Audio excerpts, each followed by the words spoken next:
만약 내 인생의 앞으로 3일이라면 그 3일 동안 무엇을 하며 지낼 것입니까? 이 질문에 대답한 뒤에는 다음 질문으로 넘어갑시다. 만약 살아갈 날이 딱 3개월 남았다면 남은 시간을 어떻게 보낼 것입니까? 책을 덮고 찬찬히 답을 생각해 보세요. 인생의 유통기한이 앞으로 3일 남은 상황에서 몸이 건강하고 돈도 자유롭게 쓸 수 있다면 많은 사람들은 최고로 맛있는 것을 먹고 음주 가무를 즐기며 최대한 즐겁게 남은 생을 보내고 싶어 할 것입니다. 즉, 인생의 단기 목표는 쾌락입니다.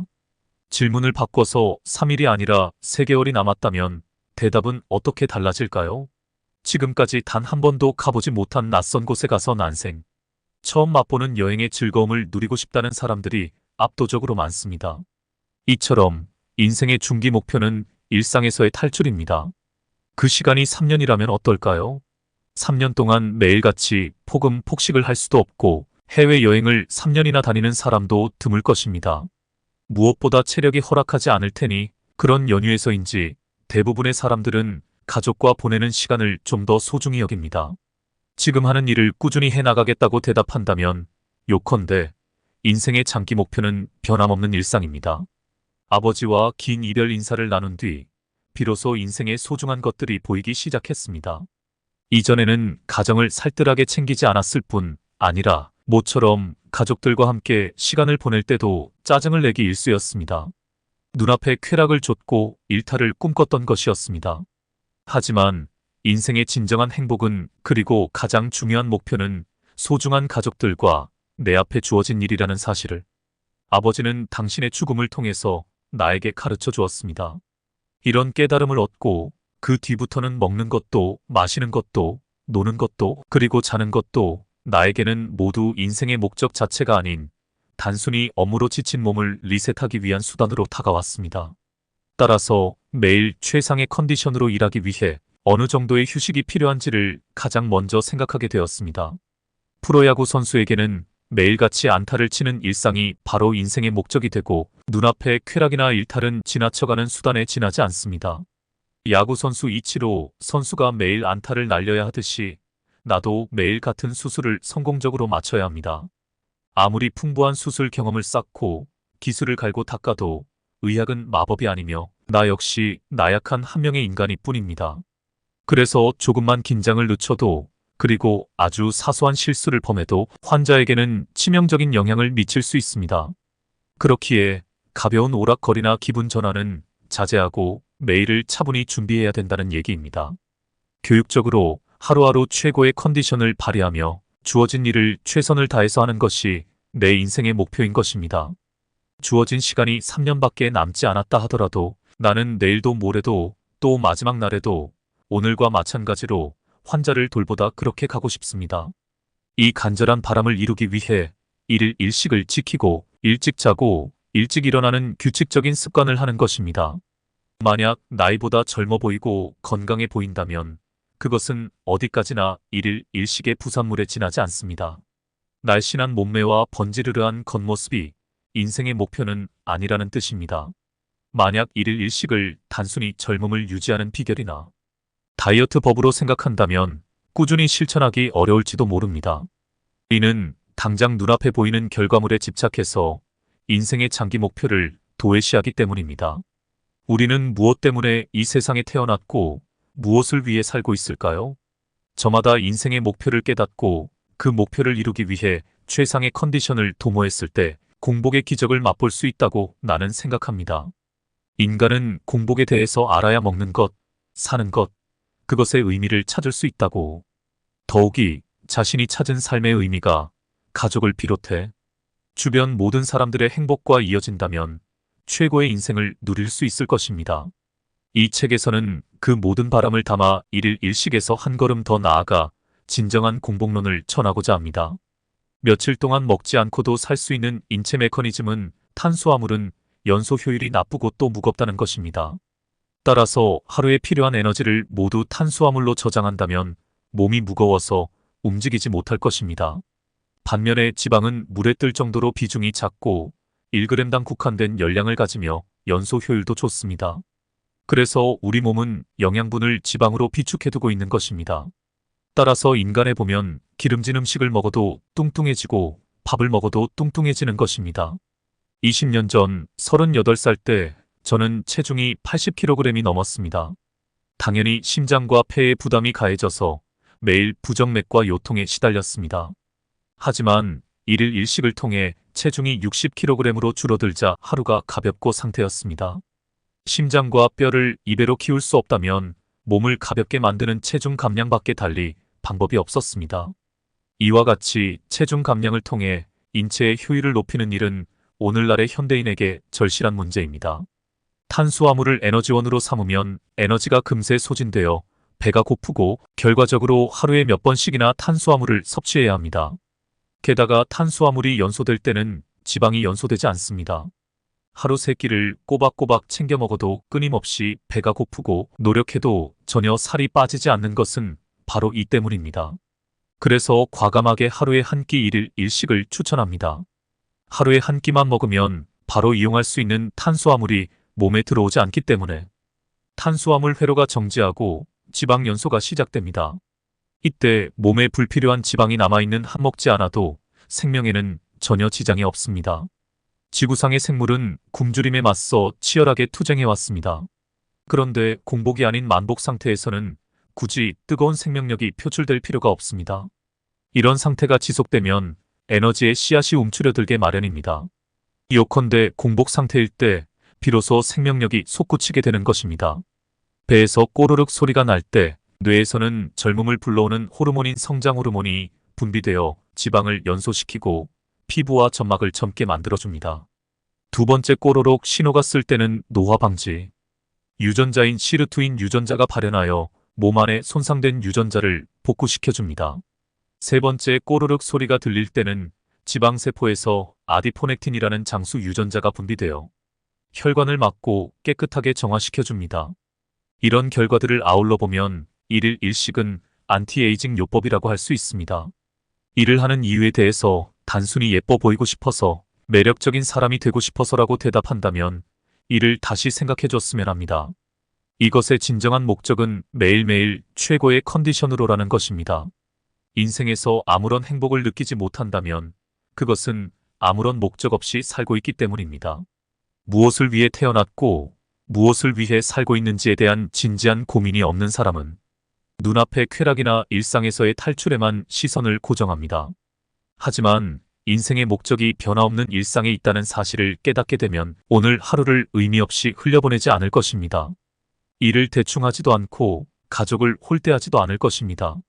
내가 만약 나이에 비해서 조금이라도 젊어 보인다면 단순히 겉으로 드러나는 외모 때문이 아니라 의사로서 최상의 컨디션을 유지하며 일에 매진할 수 있도록 매일 내 자신을 리셋하려고 노력하기 때문입니다. 1일 1식은 최상의 컨디션을 유지하기 위한 최고의 처방전입니다. 1일 1식의 목적은 내일 최상의 컨디션을 유지하며 활기차게 일하기 위해서입니다. 그리고 체중 감량을 통해 심장과 관절에 부담을 덜기 위해서입니다. 이미 심장과 관절은 전혀 문제가 없고 건강한 몸을 유지하고 있다면 굳이 식생활을 바꿀 필요는 없습니다. 만약에 활기찬 일상생활을 위해 매일 최상의 컨디션을 유지하겠다는 확고한 목표가 있다면 하루에 어느 정도의 식사를 했을 때 가장 쾌적하게 지낼 수 있는지 알 수 있습니다. 자신의 몸과 충분히 대화를 나누면서 언제 얼마나 먹을지를 스스로 판단해야 합니다. 혹시 몸의 소리를 귀 기울이는 것에 익숙하지 않다면 누구나 쉽게 파악할 수 있는 신호음을 활용해 보세요. 배에서 꼬르륵 소리가 나면 그때 먹으면 됩니다. 그렇다면 간식은 먹어도 되는 것일까요? 인간의 몸은 영양분이 부족하면 이를 보충하려고 하기 때문에 미리 양질의 간식을 준비해 두었다가 필요할 때마다 챙겨 먹는 것이 좋습니다. 다만 간식을 고를 때는 몇 가지 조건이 있습니다. 첫째, 당류를 피할 것입니다. 단맛이 나는 탄수화물을 총칭해서 당류 또는 당이라고 줄여 부르는데 당이 들어있는 과자는 절대로 먹지 말아야 합니다. 당은 혈관 내 콜라겐과 결합해 최종 당화산물이라고 하죠. 이것이 변성물질로 바뀌는데 이 변성물질은 혈관에 들러붙어서 잘 떨어지지 않기 때문에 동맥 경화의 원인이 될 수 있습니다. 둘째, 화학 조미료를 멀리하세요. 제과업체에서는 화학 조미료를 이용해 소비자의 입맛을 자사 제품에 중독되게 합니다. 과자 봉지에 기재된 성분 표시를 잘 읽어보고 화학 조미료가 들어있는 과자는 가능한 한 멀리 해야 합니다. 일단 과자의 맛이 들리면 중독에 대해서 자꾸만 손이 가게 되는 것입니다. 위에서 지적한 당뇨와 화학 조미료를 피하고 대신 먹을 수 있는 양질의 간식을 추천합니다. 견과류, 멸치볶음, 콩은 항상 가까이에 두고 출출할 때마다 즐깁니다. 특히 아몬드와 호두에는 혈액 내에서 딱딱하게 굳지 않는 오메가3 지방산이 듬뿍 들어있어서 동맥경화 예방에도 도움이 됩니다. 당뇨 환자가 저혈당 상태로 빠지면 당뇨병성 망막증이나 저혈당 발작, 쇼크가 일어나서 생명이 위태로울 수도 있습니다. 그러므로 당뇨병 환자는 규칙적으로 식사를 해서 반드시 일정한 혈당치를 유지해야 합니다. 하지만 보통의 건강한 성인이라면 아무리 뱃속에서 꼬르륵 소리가 심하게 올라오더라도 혈당이 쉽게 떨어지지 않습니다.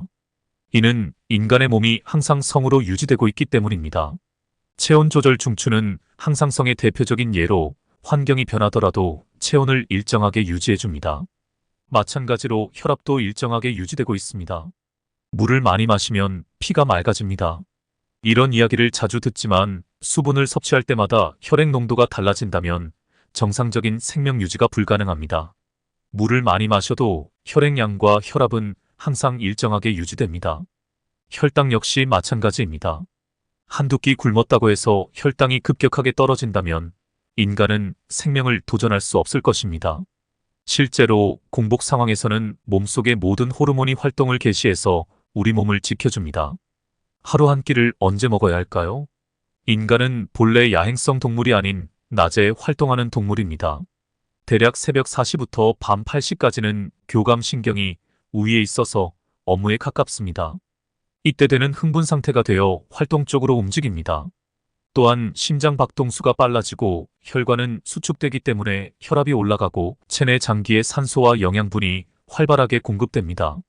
한편 소화기관은 활발하게 활동하지 않으므로 낮에는 우리 몸의 음식물을 편안하게 받아들일 수 있는 상태가 아닙니다. 반대로 해가 지는 저녁 무렵부터 밤이 되면 부교감신경이 우위에 섭니다.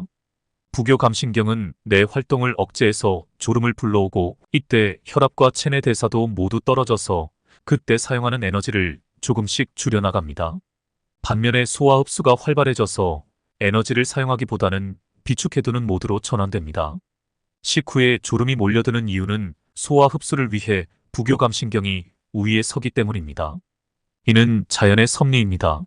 점심때 당이 많은 음식을 섭취하면 순식간에 긴장이 풀리는 것도 부교감신경은 전원을 켜고 교감신경 운동의 전원을 끄기 때문입니다. 이쯤 되면 오후 회의 시간에 졸음과 싸워야 합니다. 졸음을 쫓으려고 담배와 커피를 입에 달고 사는 사람이 있는데 담배가 몸에 백해무익한다는 점은 누구나 다 아는 사실입니다. 따라서 나는 원칙적으로 낮에 식사를 하지 않고 간식을 먹더라도 졸음을 불러오지 않는 음식을 선택합니다. 그리고 하루에 한 끼는 밤에 먹고 있습니다. 만약에 낮에 먹어도 졸리지 않는다면 만찬이 아닌 오찬을 즐기면 좋지 않을까요? 일일 일식은 하루하루 최상의 컨디션으로 활동하기 위해 몸을 가볍게 하는 것입니다. 그러므로 정상 체중을 유지하며 건강하게 지내는 사람은 굳이 일일 일식을 할 필요가 없습니다. 특히 폐경전 여성은 체중이 조금 많이 나가더라도 대부분은 피하 지방이라서 크게 염려하지 않아도 됩니다. 반면에 남성은 30대 이후부터 내장 지방이 쌓이기 쉽습니다. 일일 일식을 해야 되는 사람은 다음과 같습니다. 체중이 많이 나가는 사람, 30대 이후, 남성과 폐경기 이후의 여성입니다. 일일 일식을 피해야 되는 사람은 아래와 같습니다. 마른 사람, 그리고 성장기 어린이, 그리고 몸이 허약한 환자, 그리고 임신 중인 여성입니다. 특히 성장기 어린이와 환자, 임신 중인 여성은 충분한 영양이 필요하기 때문에 주의해야 합니다. 인간의 뇌에도 세균이나 유해물질을 비롯해 기타 불순물이 뇌 안으로 침입하지 못하도록 혈관 뇌관문이 존재합니다. 혈관 뇌관문이라는 검문소를 통과한 물질은 뇌의 보상 시스템을 자극해서 엔돌핀, 도파민, 이런 쾌감 물질을 배출합니다. 이는 마약을 복용했을 때와 흡사한 반응으로 사람들을 이루 말할 수 없는 행복감에 젖어들게 합니다. 마약 식품의 또 다른 특징은 중독성을 갖고 있다는 점입니다. 처음에는 적은 양으로도 행복감을 맛볼 수 있지만 조금씩 양을 들리지 않으면 쾌감을 느끼지 못하고 섭취를 중단하면 초조한 상태에 빠지거나 활력이 사라지는 금단 형상을 보이게 됩니다. 한편 아무도 마약이라고 생각하지 않지만 마약처럼 혈관 내 관문을 통과해서 중독을 야기하는 무시무시한 마약 식품이 있는데 그것은 바로 설탕입니다. 혈액 뇌관문은 외부 불순물의 침입을 막는 것이 목적이므로 지방이나 아미노산처럼 분자량이 큰 물질은 통과하지 못합니다. 따라서 뇌는 탄수화물을 이용하게 되었는데 탄수화물을 섭취하면 뇌의 보상 시스템이 가동해서 즉각적으로 행복감을 느낄 수 있습니다. 하지만 일단 단맛에 익숙해지면 기존의 농도의 양으로는 만족감을 느낄 수 없어지므로 인간은 탄수화물을 정제해서 더 많은 양을 한꺼번에 섭취하게 되었습니다. 감자나 백미를 넣고 1시간 동안 똑같이 열을 가할 경우 어떻게 될까요? 새까맣게 눌러붙어서 젤처럼 변합니다. 이것은 아무리 씻어도 지워지지 않습니다. 최종 당화 산물이라고 하는 것은 바로 이것을 말합니다. 이것은 쉽게 분해되지 않는 안정된 물질입니다. 지금까지 우리는 동맥경화의 주범을 콜레스테롤로 간주하고 콜레스테롤이 높은 음식은 피해야 될 음식 가운데 1순위로 꼽았습니다. 하지만 후라이팬 실험에서도 알 수 있듯 혈관 내벽에 콜레스테롤이 들러붙으면 오염물을 씻어낼 수 있지만 최종 당화 산물이 눌러붙으면 좀처럼 떨어지지 않습니다. 지방과 결합하기 쉬운 단백질은 콜라겐입니다. 따라서 체내 콜라겐이 풍부한 곳인 혈관벽의 최종 당화 산물이 철썩 달라붙어서 탄력성을 잃게 되고 동맥경화를 일으킵니다. 뇌와 심장 혈관에 최종 당화 산물의 찌꺼기가 붙으면 뇌졸중이나 심근경색을 야기하게 됩니다. 눈의 망막이나 신장에 붙으면 실명이나 신부전을 일으키는 물질인 콜라겐은 피부에 풍부하게 존재합니다. 최종 당화 산물은 피부 콜라겐에 붙어 피부 탄력을 잃고 주름이 생기게 합니다. 달콤한 음식을 좋아하는 사람은 피부 노화를 스스로 촉진하고 있습니다. 아름다움과 건강은 밀접한 관련이 있다는 사실을 충분히 이해할 수 있을 것입니다. 요약하면 당화된 콜라겐은 노화를 촉진하는 요인이자 피부 미용에 적대적인 역할을 합니다. 그렇다면 혈관에 붙은 최종 당화 물질을 제거하고 동맥경화를 예방하는 방법은 무엇일까요? 첫 번째로는 공복 상태에서 지방세포에서 분비되는 장수, 유전자인 아디포넥틴을 통해 혈관을 맑고 깨끗하게 되돌려줍니다. 두 번째로는 충분한 숙면을 취하여 뇌에서 분비되는 성장 호르몬으로 혈관을 싱싱하게 만들어줍니다. 세 번째로는 채소와 과일의 껍질입니다. 껍질은 자외선, 산화 및 균에 대한 보호막 역할을 합니다. 따라서 저는 채소와 과일을 껍질과 함께 섭취하는 것을 권장합니다. 마지막으로 글루탐산을 정제해서 순도를 높이면 중독 증상을 일으킬 수 있습니다. 예를 들어 코카잎은 적정량으로 섭취할 때는 문제가 없지만 순도가 높은 코카인으로 변하면 마약이 됩니다. 따라서 적절한 섭취량을 유지하는 것이 중요합니다. 이러한 면역 시스템은 과민 반응으로 인해 신체 조직을 파괴하는 경우가 많이 있습니다. 특히 어린이나 청소년들이 사이토카인 스톰에서 목숨을 잃는 경우가 많습니다. 이는 지방세포에서 분비되는 변형된 사이토카인 때문입니다. 야생동물의 세계에서는 언제 어디서나 균이나 바이러스가 존재하기 때문에 면역 활동이 제 기능을 다할 수 있습니다. 하지만 무균 상태의 현대인들은 사이토카인이 혈액 속에 존재하면서 오히려 혈관 내벽에 상처를 내고 동맥경화를 초래할 수 있습니다. 이러한 이유로 인해 과잉 면역 반응을 일으켜 다발성 장기 부전을 초래하고 결국 사망에 이르게 됩니다. 요컨대 추워서 감기에 걸린 것이 아니라는 점과 또 면역력을 애써 높일 필요가 없다는 사실을 자각함으로써 건강한 공생생활을 의미 있게 시작했으면 합니다. 또한 뇌 활동에 가장 많이 쓰이는 에너지원이 바로 탄수화물입니다. 몸무게의 50분의 1밖에 되지 않는 조그마한 뇌가 체내 탄수화물의 5분의 1을 소비하고 있습니다. 우리는 탄수화물을 섭취하면서 스트레스를 받고 다시 단 음식을 찾는 습관을 가지고 있습니다. 하지만 혈액 속에 당이 존재할 때는 지방이 연소되지 않으므로 체중이 점점 더 증가합니다. 만약 내 인생의 앞으로 3일이라면 그 3일 동안 무엇을 하며 지낼 것입니까? 이 질문에 대답한 뒤에는 다음 질문으로 넘어갑시다. 만약 살아갈 날이 딱 3개월 남았다면 남은 시간을 어떻게 보낼 것입니까? 책을 덮고 찬찬히 답을 생각해 보세요. 인생의 유통기한이 앞으로 3일 남은 상황에서 몸이 건강하고 돈도 자유롭게 쓸 수 있다면 많은 사람들은 최고로 맛있는 것을 먹고 음주 가무를 즐기며 최대한 즐겁게 남은 생을 보내고 싶어 할 것입니다. 즉, 인생의 단기 목표는 쾌락입니다. 질문을 바꿔서 3일이 아니라 3개월이 남았다면 대답은 어떻게 달라질까요? 지금까지 단 한 번도 가보지 못한 낯선 곳에 가서 난생 처음 맛보는 여행의 즐거움을 누리고 싶다는 사람들이 압도적으로 많습니다. 이처럼 인생의 중기 목표는 일상에서의 탈출입니다. 그 시간이 3년이라면 어떨까요? 3년 동안 매일같이 폭식을 할 수도 없고 해외여행을 3년이나 다니는 사람도 드물 것입니다. 무엇보다 체력이 허락하지 않을 테니 그런 연유에서인지 대부분의 사람들은 가족과 보내는 시간을 좀 더 소중히 여깁니다. 지금 하는 일을 꾸준히 해나가겠다고 대답한다면 요컨대 인생의 장기 목표는 변함없는 일상입니다. 아버지와 긴 이별 인사를 나눈 뒤 비로소 인생의 소중한 것들이 보이기 시작했습니다. 이전에는 가정을 살뜰하게 챙기지 않았을 뿐 아니라 모처럼 가족들과 함께 시간을 보낼 때도 짜증을 내기 일쑤였습니다. 눈앞에 쾌락을 좇고 일탈을 꿈꿨던 것이었습니다. 하지만 인생의 진정한 행복은 그리고 가장 중요한 목표는 소중한 가족들과 내 앞에 주어진 일이라는 사실을 아버지는 당신의 죽음을 통해서 나에게 가르쳐 주었습니다. 이런 깨달음을 얻고 그 뒤부터는 먹는 것도 마시는 것도 노는 것도 그리고 자는 것도 나에게는 모두 인생의 목적 자체가 아닌 단순히 업무로 지친 몸을 리셋하기 위한 수단으로 다가왔습니다. 따라서 매일 최상의 컨디션으로 일하기 위해 어느 정도의 휴식이 필요한지를 가장 먼저 생각하게 되었습니다. 프로야구 선수에게는 매일같이 안타를 치는 일상이 바로 인생의 목적이 되고 눈앞의 쾌락이나 일탈은 지나쳐가는 수단에 지나지 않습니다. 야구 선수 이치로 선수가 매일 안타를 날려야 하듯이 나도 매일 같은 수술을 성공적으로 마쳐야 합니다. 아무리 풍부한 수술 경험을 쌓고 기술을 갈고 닦아도 의학은 마법이 아니며 나 역시 나약한 한 명의 인간일 뿐입니다.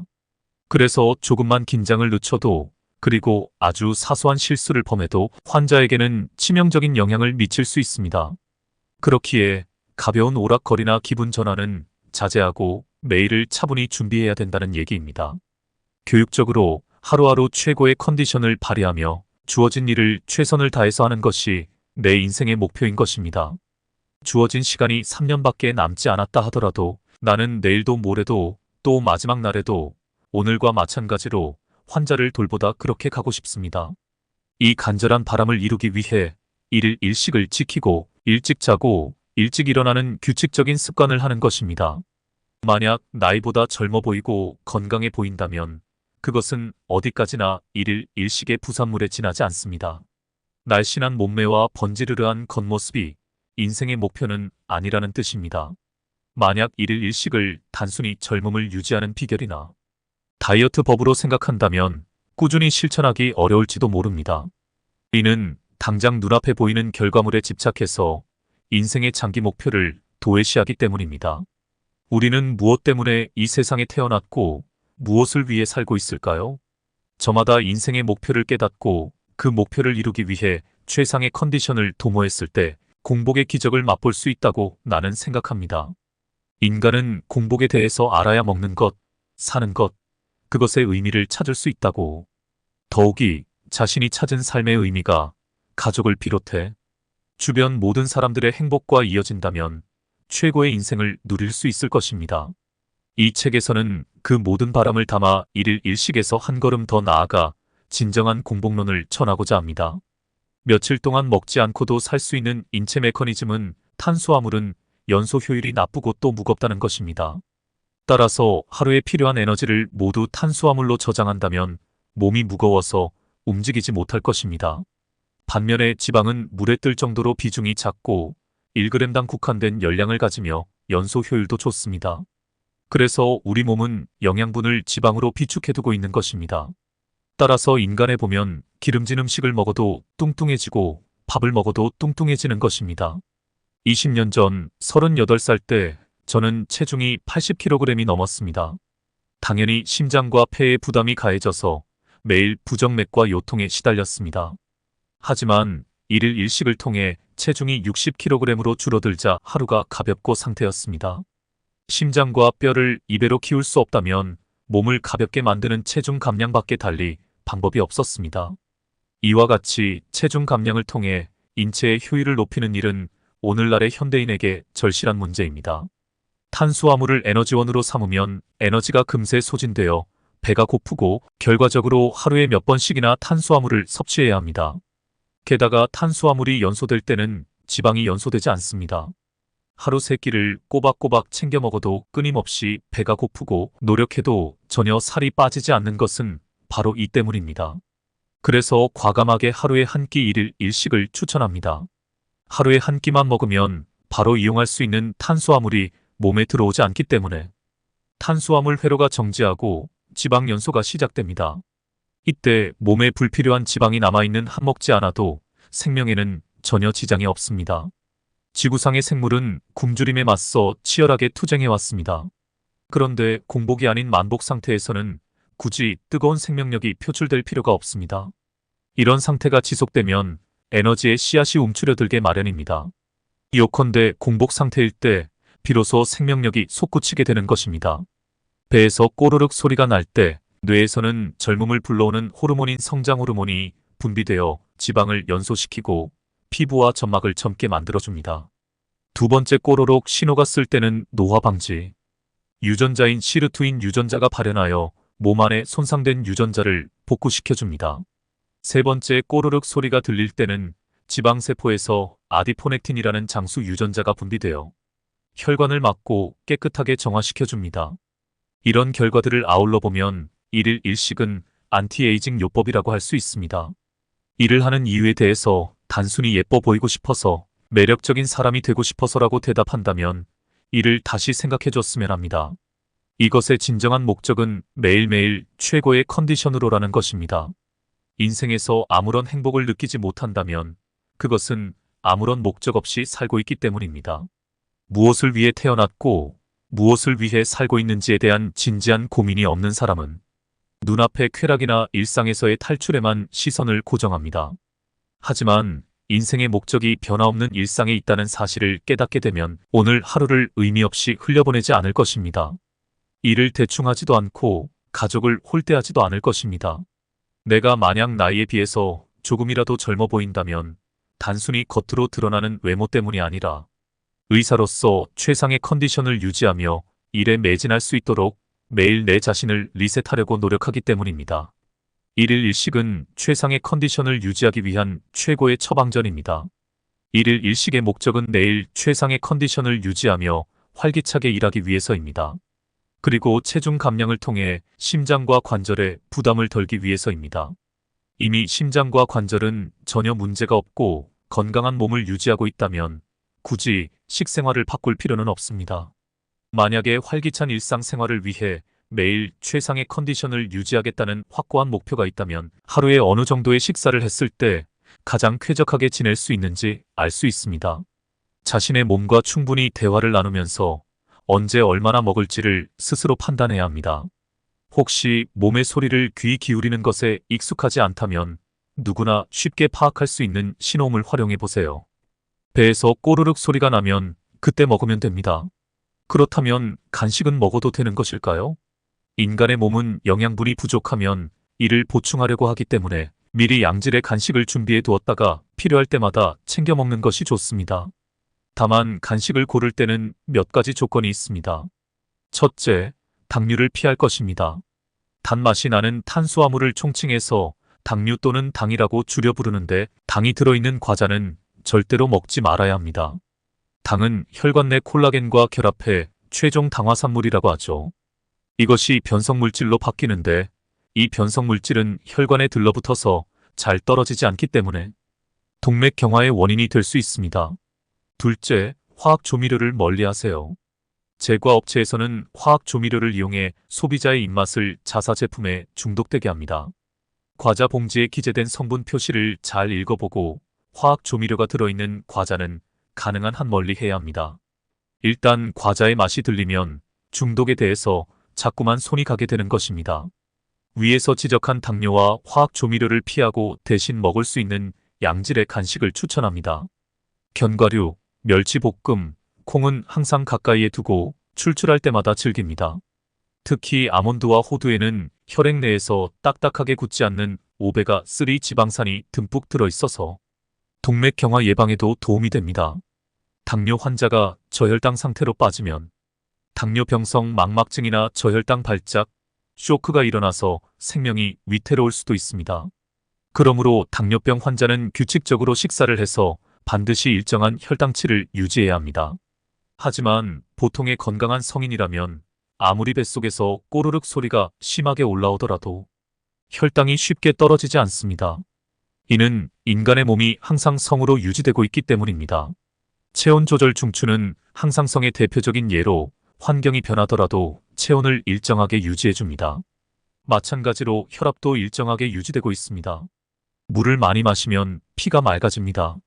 이런 이야기를 자주 듣지만 수분을 섭취할 때마다 혈액 농도가 달라진다면 정상적인 생명 유지가 불가능합니다. 물을 많이 마셔도 혈액량과 혈압은 항상 일정하게 유지됩니다. 혈당 역시 마찬가지입니다. 한두 끼 굶었다고 해서 혈당이 급격하게 떨어진다면 인간은 생명을 도전할 수 없을 것입니다. 실제로 공복 상황에서는 몸속의 모든 호르몬이 활동을 개시해서 우리 몸을 지켜줍니다. 하루 한 끼를 언제 먹어야 할까요? 인간은 본래 야행성 동물이 아닌 낮에 활동하는 동물입니다. 대략 새벽 4시부터 밤 8시까지는 교감신경이 우위에 있어서 업무에 가깝습니다. 이때 되는 흥분 상태가 되어 활동적으로 움직입니다. 또한 심장 박동수가 빨라지고 혈관은 수축되기 때문에 혈압이 올라가고 체내 장기의 산소와 영양분이 활발하게 공급됩니다. 한편 소화기관은 활발하게 활동하지 않으므로 낮에는 우리 몸에 음식물을 편안하게 받아들일 수 있는 상태가 아닙니다. 반대로 해가 지는 저녁 무렵부터 밤이 되면 부교감신경이 우위에 섭니다. 부교감신경은 뇌 활동을 억제해서 졸음을 불러오고 이때 혈압과 체내 대사도 모두 떨어져서 그때 사용하는 에너지를 조금씩 줄여나갑니다. 반면에 소화 흡수가 활발해져서 에너지를 사용하기보다는 비축해두는 모드로 전환됩니다. 식후에 졸음이 몰려드는 이유는 소화 흡수를 위해 부교감신경이 우위에 서기 때문입니다. 이는 자연의 섭리입니다. 점심때 당이 많은 음식을 섭취하면 순식간에 긴장이 풀리는 것도 부교감신경은 전원을 켜고 교감신경 운동의 전원을 끄기 때문입니다. 이쯤 되면 오후 회의 시간에 졸음과 싸워야 합니다. 졸음을 쫓으려고 담배와 커피를 입에 달고 사는 사람이 있는데 담배가 몸에 백해무익한다는 점은 누구나 다 아는 사실입니다. 따라서 나는 원칙적으로 낮에 식사를 하지 않고 간식을 먹더라도 졸음을 불러오지 않는 음식을 선택합니다. 그리고 하루에 한 끼는 밤에 먹고 있습니다. 만약에 낮에 먹어도 졸리지 않는다면 만찬이 아닌 오찬을 즐기면 좋지 않을까요? 일일 일식은 하루하루 최상의 컨디션으로 활동하기 위해 몸을 가볍게 하는 것입니다. 그러므로 정상 체중을 유지하며 건강하게 지내는 사람은 굳이 일일 일식을 할 필요가 없습니다. 특히 폐경전 여성은 체중이 조금 많이 나가더라도 대부분은 피하 지방이라서 크게 염려하지 않아도 됩니다.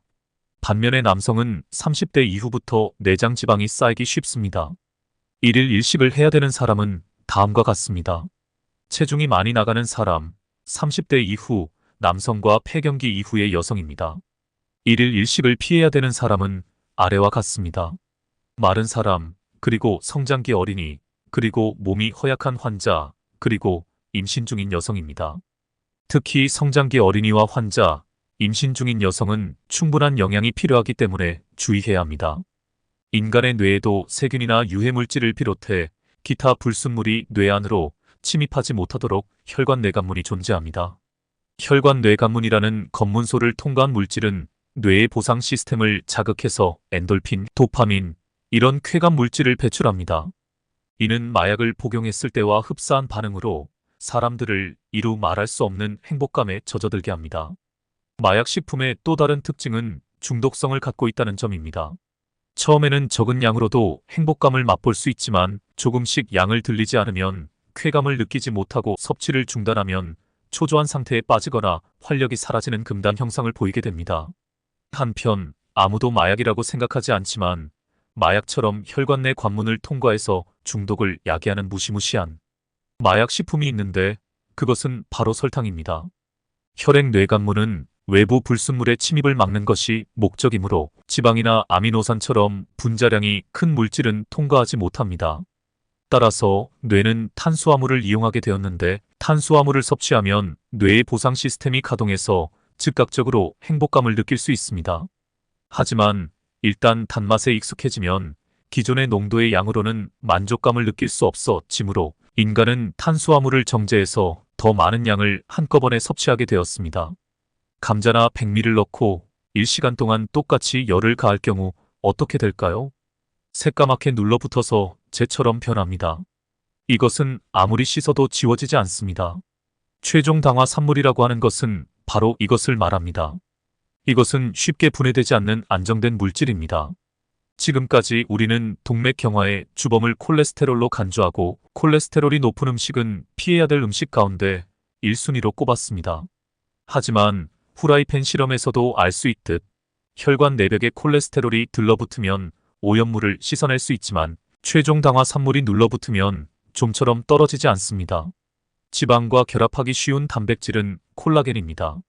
따라서 체내 콜라겐이 풍부한 곳인 혈관벽의 최종 당화 산물이 철썩 달라붙어서 탄력성을 잃게 되고 동맥경화를 일으킵니다. 뇌와 심장 혈관에 최종 당화 산물의 찌꺼기가 붙으면 뇌졸중이나 심근경색을 야기하게 됩니다. 눈의 망막이나 신장에 붙으면 실명이나 신부전을 일으키는 물질인 콜라겐은 피부에 풍부하게 존재합니다. 최종 당화 산물은 피부 콜라겐에 붙어 피부 탄력을 잃고 주름이 생기게 합니다. 달콤한 음식을 좋아하는 사람은 피부 노화를 스스로 촉진하고 있습니다. 아름다움과 건강은 밀접한 관련이 있다는 사실을 충분히 이해할 수 있을 것입니다. 요약하면 당화된 콜라겐은 노화를 촉진하는 요인이자 피부 미용에 적대적인 역할을 합니다. 그렇다면 혈관에 붙은 최종 당화 물질을 제거하고 동맥경화를 예방하는 방법은 무엇일까요? 첫 번째로는 공복 상태에서 지방세포에서 분비되는 장수, 유전자인 아디포넥틴을 통해 혈관을 맑고 깨끗하게 되돌려줍니다. 두 번째로는 충분한 숙면을 취하여 뇌에서 분비되는 성장 호르몬으로 혈관을 싱싱하게 만들어줍니다. 세 번째로는 채소와 과일의 껍질입니다. 껍질은 자외선, 산화 및 균에 대한 보호막 역할을 합니다. 따라서 저는 채소와 과일을 껍질과 함께 섭취하는 것을 권장합니다. 마지막으로 글루탐산을 정제해서 순도를 높이면 중독 증상을 일으킬 수 있습니다. 예를 들어 코카잎은 적정량으로 섭취할 때는 문제가 없지만 순도가 높은 코카인으로 변하면 마약이 됩니다. 따라서 적절한 섭취량을 유지하는 것이 중요합니다. 이러한 면역 시스템은 과민 반응으로 인해 신체 조직을 파괴하는 경우가 많이 있습니다. 특히 어린이나 청소년들이 사이토카인 스톰에서 목숨을 잃는 경우가 많습니다. 이는 지방세포에서 분비되는 변형된 사이토카인 때문입니다.